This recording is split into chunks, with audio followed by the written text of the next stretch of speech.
Shalom. I'll run you back with another lesson. Lord willing to be edifying. First and foremost, I want to give all praise and glory and honor to Yahweh, Bahashem, Yahweh Shah, Bahashem, Wahad Rakakwadash, Barakatha Yahweh, Barakatha Yahweh Shah.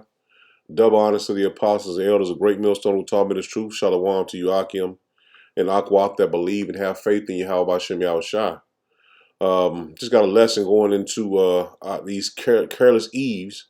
As you see these Edomites on the screen now, man, and Eve follows after the lifestyle of the Shedomites, I would say.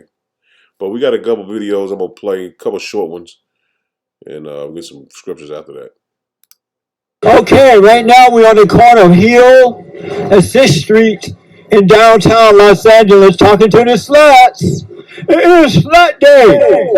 A safe space for women to do what they want, dress how they want to, and I think that's so important, so that's why I'm here. Are you a slut? Yes, I am a slut. What it means to be a slut? It means like you're sexually liberated and you feel sexually liberated and you do what you want without feeling ashamed. It's more about yourself, and if guys don't respect you, that's a guy problem, that's not your problem. Being a slut, like I said, is being sexually liberated. Amber Rose has made this slut walk. You are sexually liberated. And I want to just say, fair use. This video is used just to for educational purposes. As you see, she was proud of being a slut, man. You can't make this shit up. I was in school, and the little library room was kind of shut off. No one went in there because who the fuck goes to the library, you know? The whole basketball team. Did you get trained by a basketball team? Yeah.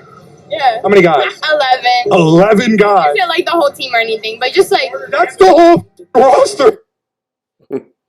She didn't know 11 guys was on a basketball roster, so she ran through all of them. Can't make this shit up. Check this out. What's the secret? Hi, Angela. I with my husband for years, not really happy, but dealing with it, and caught him cheating for the 3rd time.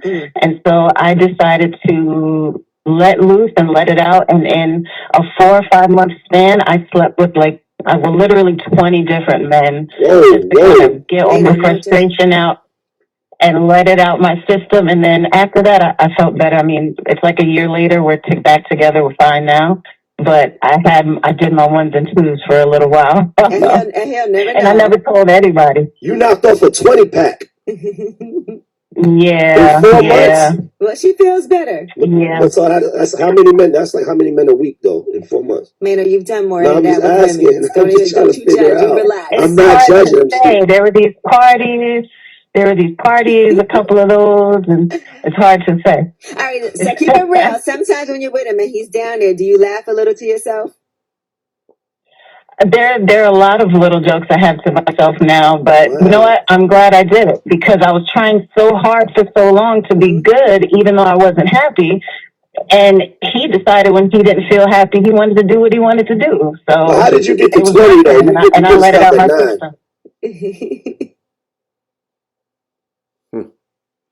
Can't make this shit up. You cannot make this up. I'm gonna say that one. I'm gonna play that last. Oh, you gonna ask one?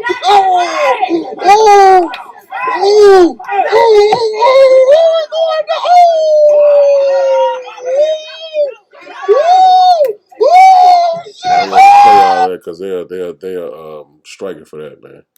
Had a chance to take me home, would you? Right now, of course, man. Of course.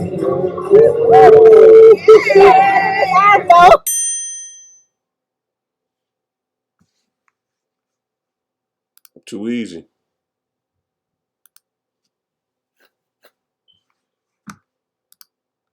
I was today years old when I found out that men are not supposed to chase after women. Proverbs 31. Don't chase after women and lose your strength. Women like that have destroyed you. When a man hunts, you don't ever see a man chasing after a deer. He will let that deer run. She doesn't chase. So another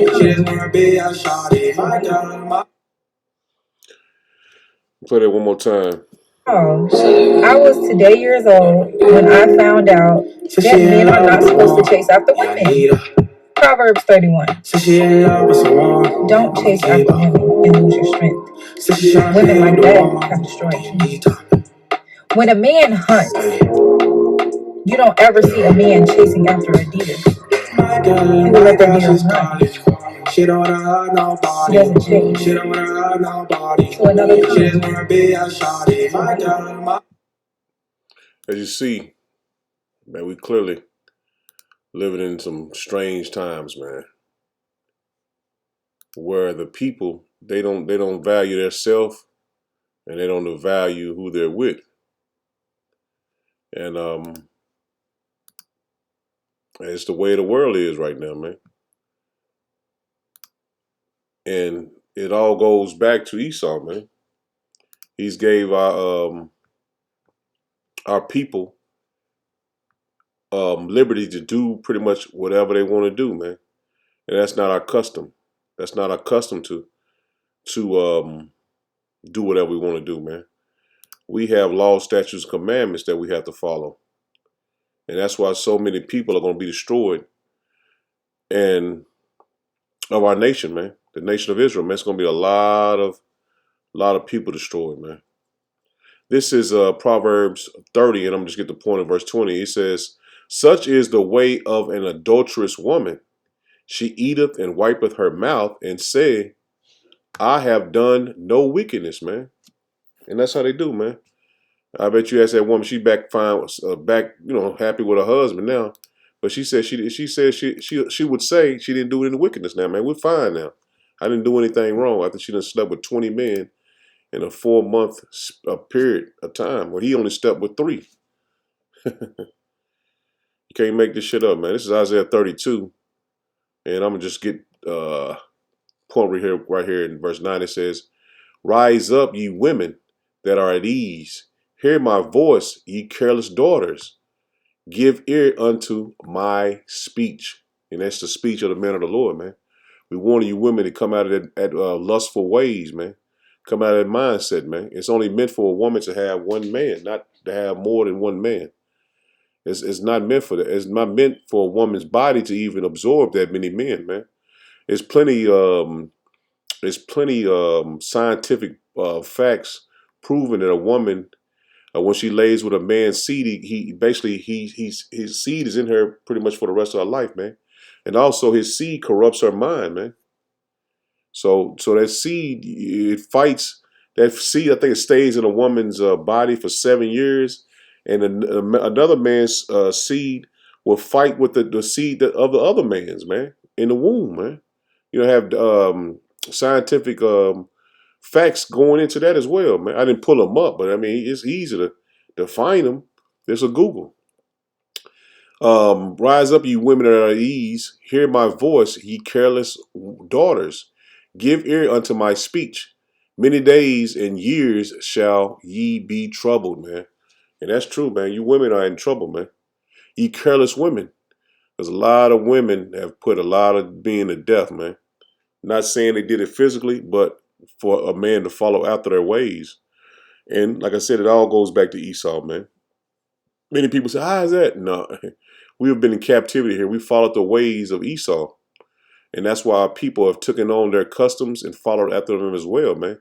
Not only spiritually and physically, but mentally, man. They think that they Esau, man. That's why these women wear blonde hair and red hair. They follow after their ways, man. It says, many days and years shall ye be troubled, ye careless women. For the vengeance shall fail, and the gathering shall not come. Tremble, ye women that are at ease. Be troubled, ye careless ones. Strip you and make you bare. And so basically the Lord is uncovering all the shameful things that our Eve has done and continues to do, man. He's uncovered it just like he's uncovering Esau. And then basically in the time of Adam and Eve, Eve was shown to have shame, man. She followed after after the serpent, man. Not Adam, but she did, man, because she was the weaker vessel, man. And that's the way these women are today, man. They are the weaker vessels, and they claim to be the stronger vessel. It says, verse 11, it says, tremble, you women that are at ease. Be troubled, you careless ones. Strip you and make you bare. And gird sackcloth upon your loins, man. So the Lord is uncovering all of Eve's doing. Like I said, many men that run out of their wits for women and been put to death behind a woman, man. And jealous rages, shit. You're trying to fight for a woman, you know what I'm saying? Trying to protect her. Not knowing what she done to get in a situation, and a man get put to death behind her, trying to follow, trying to protect her. This is Isaiah 3, and I'm just going to get the point. And 11, it says, woe unto the wicked, it shall be ill with him, for the reward of his hands shall be given him. See that? The reward of your hands for following after these wicked women is going to be given to you, man. It says, as for my people, children are their oppressors, and women rule over them. See that? Esau is our oppressor, and women rule over us, man. And that's a fact, man. That's why these women have these high in stature jobs, man. They can hire you or fire you. They're your supervisor. You have to go to them, you know what I'm saying? And they find a way to pick at you and shit, man. You know what I'm saying? So, I mean, there's just many cases brothers could probably point to. They've been in a situation where I was like that, or a woman, having food stamps and being able to get food, and you know what I'm saying, and income tax, you're not able to, or even housing shit. She can put you out. You know what I'm saying? And like I said, brothers can go into different situations where they probably been in or know somebody that been in a situation having a woman rule over them, man. And I know I was in that situation for many years, man. I didn't have no access to money, man. And I say my baby mama, she was getting income tax and shit, and I never could come up. You know what I'm saying? But that's how they use it, man. That child support. At the end of 12, it says, "My people, they which lead thee, cause thee to err and destroy the way of thy paths." And that's true, man. They destroy the ways of our paths. So we can't come up, man. You can hardly get up. You know what I'm saying? In a situation you get put in, man. It's hard to come out of come out of debt, or come out of a situation where you had nothing to gain, man. But a woman can go to the state and get, like I said, child support, shit, food stamps, or a check to get, you know what I'm saying, get on her feet. But a man can't, man. You had to struggle, man. Drop down to verse 16, says, moreover, Yahweh Bashem Yahushua saith, because the daughters of Zion are haughty, and walk with stretched forth necks and wanting eyes, walking and mincing as they go, and making a tinkling with their feet, man. That's that pride they have, man. And the Lord said, therefore, Yahweh Bashem Yahushua will smite the scab of their crown of the head of the daughters of Zion, and Yahweh Bashem Yahushua will discover your secret parts, man. So the Lord's seen all the wickedness, man, that these women have done. You know what I'm saying? And it's not for us to bring it up to him, man. But the Lord sees it. You know what I'm saying? And Eve is going into slavery just as well as Esau, man. And I mean, slavery meaning you getting back in order. You're not going to have the liberty to go and do whatever you want to do when you want to do it. It's going to be order in the kingdom of heaven. And we're going to do it in righteousness, man, not in wickedness. And it's going to be an order that you're gonna be appreciative of being in that order, man. Because the ways that we've been subject to is death. I'm going to start at verse 13. I'm going to get the point real. I'm going to start at 12. It says, the fear of Yahweh Bashem Yahushua is the beginning of his love. And that's a fact. And faith is the beginning of cleaving unto him. That's a perfect sentence for anyone that want to come into this truth, man. The fear of Yahweh Bashem Yahushua is the beginning of his love. You know, people say, oh, Lord love everybody. No. The fear of him is the beginning of his love. And the faith in him, and the faith is the beginning of cleaving unto him. See that? Your faith is how you cleave to the Lord. You get to the Lord. It says, give me any plague but the plague of the heart. That's the plague of the mind. And any wickedness but the wickedness of a woman, man. So Jake don't want no the wickedness of a woman, man. It's deep. It's very deep, man. I'm going to drop down to verse 17. He said, the wickedness of a woman changes her face and darkeneth her countenance like sackcloth, man. It says, her husband shall sit among his neighbors, and when he heareth, it shall sigh bitterly, man. So, like that guy, man, he probably don't know that she did that, man, but he would be sighing bitterly, man. You know what I'm saying? Sleeping with 20 men in that 4 period of time they was broke up, man. All wickedness is but little to the wickedness of a woman, man. So that guy slept with 3 women, and this woman turned around and slept with 20 men. And you know, probably all type of seed in her, man, after that, man. But she came back to her husband and playing a wife role now, man. It says all wickedness is but little to the wickedness of a woman. And that's true. Let the portion of a sinner fall upon her. See that? The Lord said, let the portion of a sinner fall upon her, man. What's a sin? What's the judgment of sin? The judgment of sin is death. And to you men, it says, stumble not at the beauty of a woman and desire her not for pleasure. See that? You ain't supposed to look up on a woman. Oh, she pretty, man. They have to be the ones that get you in the deepest shit, man. A woman, if she maintain her husband, is full of anger, impendence, and much reproach, man. So she maintain her husband. She's full of she's mad all the time, man. She's full of reproach, arguing and fussing and shit, man. A wicked woman abateth the courage. You know what I'm saying? She make you not even want to stand up to her, man. It says, maketh an heavy countenance. She make you sad all the time, man. And a wounded heart of mine, a woman that will not comfort her husband in distress. See that? You're supposed to be a helpmate, man. A woman supposed to be a helpmate, man. You supposed to look to her to comfort. You know what I'm saying? To lean on, in other words, man. She says, a woman that will not comfort her husband in distress, maketh weak hands and feeble knees. See that? She make weak hands and feeble knees, man. She make a man weak. And I'm not saying that so much, man, growing up, man. Of a woman came the beginning of sin. See that? Back in Adam and Eve. And through her, we all die. See? Through her, we all die in the beginning, man.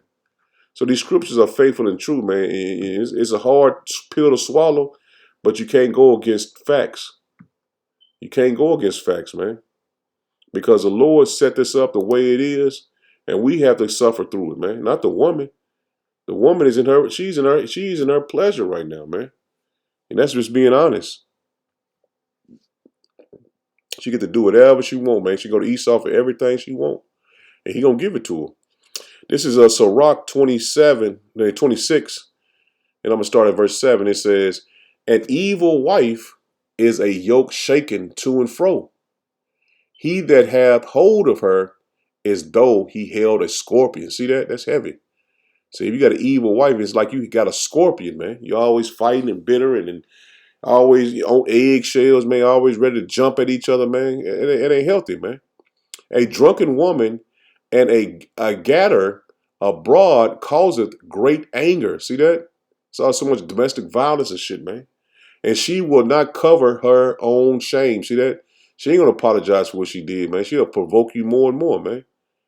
The whoredom of a woman may be known by her haunting looks and her eyelids, man. All these women wearing these damn what you call those eyebrows and shit, them long ass eyebrows and shit. So the Lord is telling you plainly, man. He didn't leave these scriptures out. I said he didn't write these scriptures for nothing. Salaki, he didn't write these scriptures for nothing. If thy daughter be shameless, keep her in straightly. See that? If your daughter is wild and want to go out and have fun and party and shit all the time, keep her ass in, man. Lest she abuse herself through much liberty, man. So she abused herself with having so much freedom, man. So she's supposed to be kept in, man. She ain't supposed to be able to wander and do whatever she want, man. Ah, man. Dropping down verse 13, it says, the grace of a wife delighteth her husband, and her distress and slacking, and her discretion will fatten his bones. See that? So a woman is a man's delight when she's doing right. She'll fatten his bones. A silent and loving woman is a gift of Yahweh Bashem Yahushua, and there is nothing so much worth as a mind well instructed. See that? When you got a woman that does exactly what you want her to do or what she's supposed to do, you'll be well. She was well instructed, man. And I was going to get that later on in the lesson, but I'm going to go and get them now, man, because it's just a spirit, man. Just going off the spirit. Verse 15, it says, "A shamefaced and faithful woman is a double grace, and her content mind,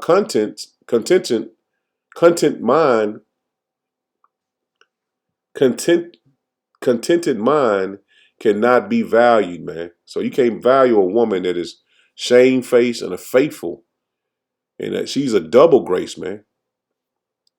16 it says, "As the sun when it rises in the high heaven, so is the beauty of a good wife in the ordering of her house." See that? The Lord ain't make no mistakes, man. You got the ones that's gonna do right and be abide by your words and understand that we are that she's under you and serves you in the name and power of Yahweh Bashem Yahushua. She's a double grace, man. This is Ecclesiastes 20. No, let's get 8. Ecclesiastes 8, and I'm going to get the point right here in 8 and 9. It says, "Despise not the discourse of the wise, but inquaint." Let me get that word. Acquainted.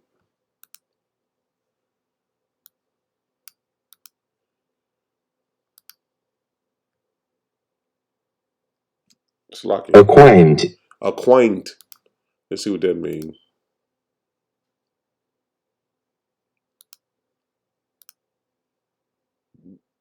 Make someone aware of or familiar with. Despite not the discourse of the wise, but acquaint thyself with their proverbs, for of them thou shalt learn instruction, and how to serve great men with ease. See that, and that's how a woman should understand, man. Acquaint thyself, get familiar with a man, so you can serve him with ease, man, and learn and shall. Let me just read that again.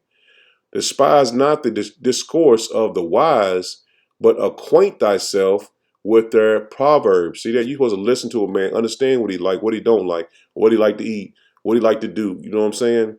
It says, "For of them thou shalt learn instruction." See that? You'll learn instruction by getting to know that person, man. And how to serve great men with ease, man. It says, mess not with discourse of the elders, for they also learn of the fathers. See that? The older you was learn just from your mother and your grandmother how to treat a man, how to be able to control a household, man. It says, "For they also learn of their fathers, and of them thou shalt learn understanding." See that? You're gonna learn understanding from your elders, man. And you know, like back in the day, man, your grandmother, made dinner for your granddad and shit. You know what I'm saying? She knew what he liked, how he liked it. She used to go shopping for him. He never went to the store. She bought his underwear, his clothes, his t-shirts. Shit, you know what I'm saying? Back in the ancient women, they didn't, I mean, not ancient women, but back in the day, man, you know what I'm saying? I say 10, 20 years ago, man, these women, shit, they knew everything about that man. Shit, the only thing you had to do is come home and give them the check. And they take care of everything else.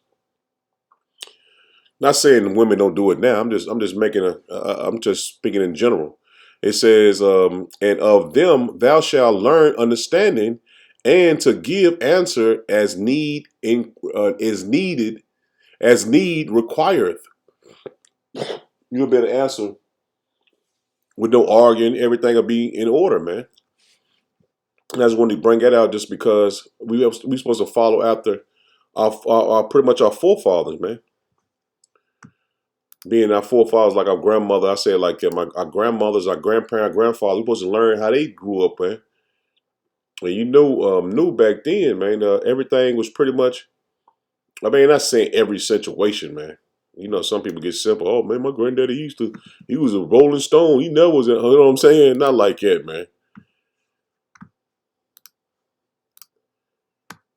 This is Romans 7, and I'm going to get the point 2 and 3. It says, "For the woman which hath an husband is bound by the law of her husband, so long as he liveth.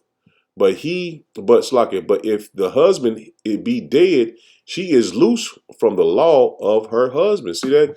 You're supposed to be with your husband as long as you live, man. So when a woman has sex with a man, that's her husband. You know what I'm saying? No matter how young you was, or how you be 12-year old and had sex with another guy might have been 12-year old too. That's your husband, and you'll be bound by the law in the ancient world, man. And that's coming back. So in the kingdom of heaven, it'll be the same way.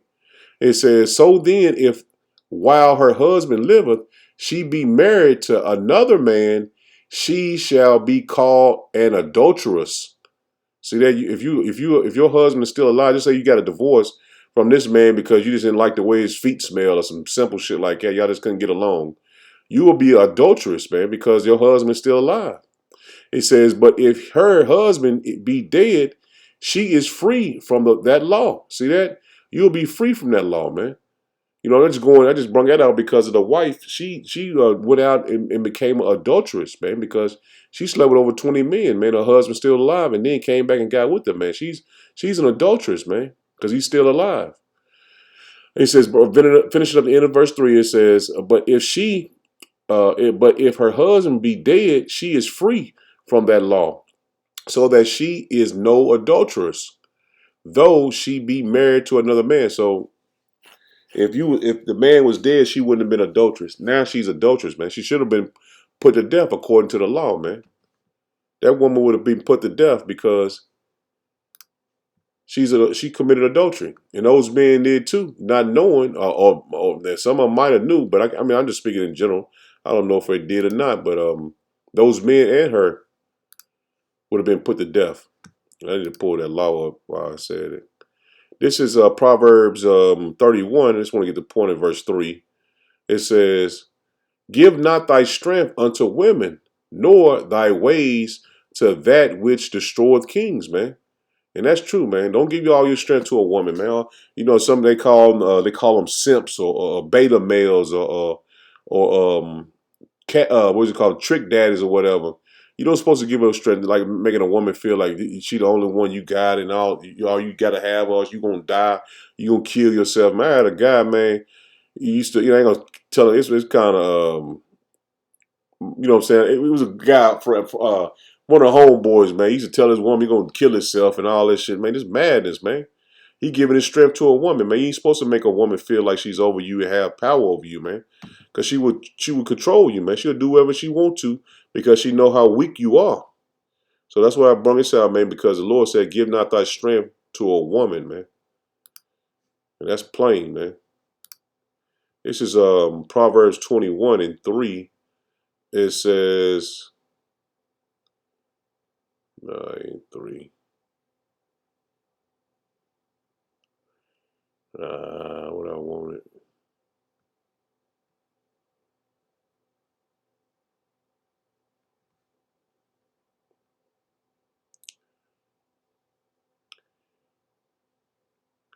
What I wanted. Was it Salakia? I thought it was 21:3.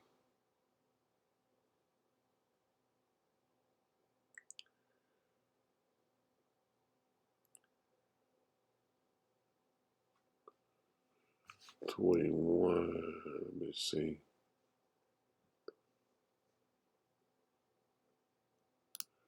Let's see if it's in another translation. 21:3. It says, New Living Translation. It says, "Yahweh Shem Yahushai is more pleased when we do what is right and just than when we offer him sacrifices." That ain't what I wanted. That's a fire scripture though.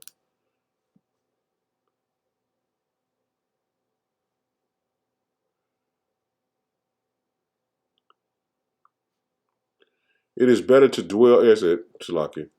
It said, "It is better to dwell in a corner of the housetop than with a brawling woman in a wide house," man. So you arguing and fussing and fighting and shit. You ain't supposed to be with a woman like that, man. You're supposed to leave her. It says, it is better to live alone in the corner of an attic than with a woman quarrelsome with, it's like in the attic than with a quarrelsome wife in a loving home. Let me get another translation. Good News Translation. It says, it's better to live on the roof than share the house with a nagging wife. So you're really supposed to get rid of them women, man. Put them away. Give them a bill of divorce than to dwell with a nagging woman, man. Let me get back. I'm gonna get a couple good scriptures, man. End on a couple good scriptures. I got a couple more I want to get, man. Go back to Proverbs 31 because we're gonna get back in our right minds, man, and our women will be in order in the kingdom of heaven. This is Proverbs 31, and I'm gonna get to start at verse 10. It says, "Who can find a virtuous woman? For her price is far above rubies, man." So these women, a good woman is precious, man. You value a good woman. The heart of her husband doeth safely trust in her, so that he shall have no need of spoil. See that? You got a good woman, man. You have no need to, go out and do anything, man. You got everything you need. She will do him good and not evil all the days of her life. See? As I said, we're going to get in the kingdom of heaven. We will get back to that righteous state, man. Our women will be righteous again. She seeketh wool and flax and worketh willingly for her with her hands. She is like the merchant ships. She bringeth her good food from afar. She riseth also while it is yet night, and give meat to her household, and a portion of her maids. She a portion of her maids. See that? That's when a man has more than one wife, man. She considereth a field and buyeth it. With the fruit of her hands, she planteth a vineyard, man. So she do the work around the house, man. She keeps a household, man. She girdeth her loins with strength and strengthen her arms. She perceiveth that her merchandise is good. Her candle goeth not out by night. See that? And this goes in all of it, man. A good woman, man. This is Proverbs 31 towards the end, man. Let me get this right here. Favor is deceitful and beauty is vain. See that? Beauty is vain. But a woman that feareth Yahweh Bashem Yahushua, she shall be praised. That's plain, man. That's plain, man. That's good read, man. A good woman, man, right here. And in the kingdom of heaven, men will have more than just one woman, man. Because she says she will give her maids. That means she has maids that take care of her, and she will give them to her husband, man. This is Isaiah 4:1. It says, in that day, 7 women, that means just a completion, shall take hold of one man, saying, we will eat our own bread and wear our own apparel. Only let us be called by thy name to take away our reproach. And that Proverbs 31 explained everything the woman would do, man, to be in the good graces of her husband and Yahweh Bashem Yahushua, man. That's plain, man. I got a couple more, and I'll end it. This is Proverbs 18. We'll get that. Proverbs 18. I'll just get down to the point I want to get. Verse 22, it says, whoso findeth a wife findeth a good thing and obtaineth favor from Yahweh Bashem Yahushua. You obtain favor from the Lord, man. You find a wife, you find favor from Yahweh Bashem Yahushua, man. Because we're coming to a time where the man is going to be more precious than anything that you can find, man. This is Isaiah 13, and I'm just going to drop down to verse 12. It says, I will make a man more precious than fine gold. This is how Bashem Yahushua, even saying that he's going to make his men more precious than fine gold. Even a man than the golden wedge of Ophir, man. A precious, precious stone, man. And as gold, that precious, precious gold, man. So the Lord's saying that, man. We got one more in Sirach, man. Ecclesiastes, Sirach, 36. 36 in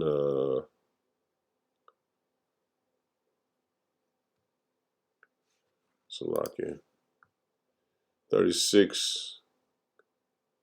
I'm just get started 20. I started 21. It says a woman will receive every man, yet is one daughter better than another. The beauty of a woman cheereth the countenance, and a man loveth nothing better. See that? The beauty of a woman does cheer a man up, man. You know what I'm saying? It says, if there be kindness, meekness, and comfort in her tongue, then is not her husband like other men. See that? He gonna be better than other men, man, because he comparing to somebody that had a wife that man made him like held a scorpion, man. It says, he that getteth a wife begetteth a possession. See that? Your woman is your possession, man. So you control over your woman, man. Read that again, 24. It says, he that getteth a wife begetteth a possession. He a help like unto himself and a pillar of rest, man. So your woman is your possession, and she's supposed to be a pillar of rest. It says, where no hedge is, where she don't have no husband, there the possession is spoiled. So she is spoiled, man. And he that have no wife will wander up and down mourning. See that? So it's good for a man to have a woman, but in these days, as Apostles Paul said, be as you marry not, man. So let me get one more, man, just to end it off, man. So I just want to get that, man, to make sure everyone knows a woman is a possession and not the other way around.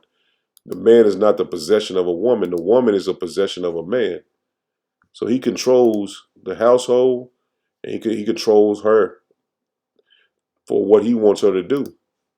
Not saying nobody gonna do no wild shit or nothing like that, but he supposed to tell her what to do. In other words, this is Revelation 21:3. It says, "And I heard a great voice out of heaven saying, Behold, the tabernacle of power is with men." See that? He says he's going to make a man more precious than fine gold. He says tabernacle is with men, man. The Lord is dwelling with men, and he will dwell with them, and they shall be his people, and power himself shall be with them and be their power, man. So I'm going to end it there. Lord willing, was edifying. Shalom. Shalom.